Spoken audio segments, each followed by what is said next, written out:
Well, good morning, Glue Troopers. I didn't anticipate being back quite so quickly, but I was reminded in the comment section that today is the 80th anniversary of the Doolittle raid over Tokyo, Japan.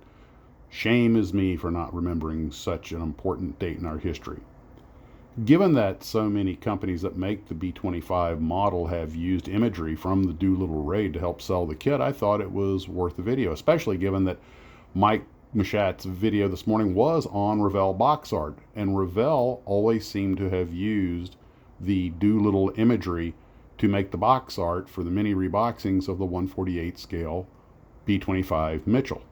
By the way, that's the very kit that I used to do my B-25 build, as did others. In fact, quite a few of the entries, not surprisingly, were of the Doolittle's Raiders.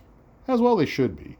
Although the airplane served throughout the entire war with distinction and in many air forces, the simple fact is it will always be identified with the Doolittle Raid, which is really what made it such an iconic aircraft, just as the UH-1 Huey will always be seen as the iconic imagery of Vietnam, or the B-17 as the iconic imagery of the American Air Forces over Europe, and so on, or the Japanese Zero for pretty much all of Japan, the Messerschmitt for all of Germany. I mean, every country has its iconic aircraft, and I believe that the B-25 being involved and so closely identified with such a significant military operation so early in the war is one of the reasons that it has earned its iconic status as the airplane that people relate to the Doolittle raid, and also simply as kind of the prolific American medium bomber.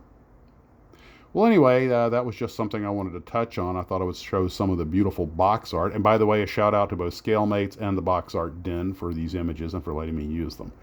And without those two resources, this channel would not be as, shall we say, colorful as it is. So, guys, one other thing before I go, sort of a parting shot. This was sent to me today, and supposedly this is actually a submission for a Ukrainian stamp. Well, there you have it. By the way, I have decided that our next nation build after the Canadian build will be a Ukrainian build. I've already decided what I'm going to do for mine, and trust me, it involves Godzilla. Guys, take care of yourselves, and as always, model on.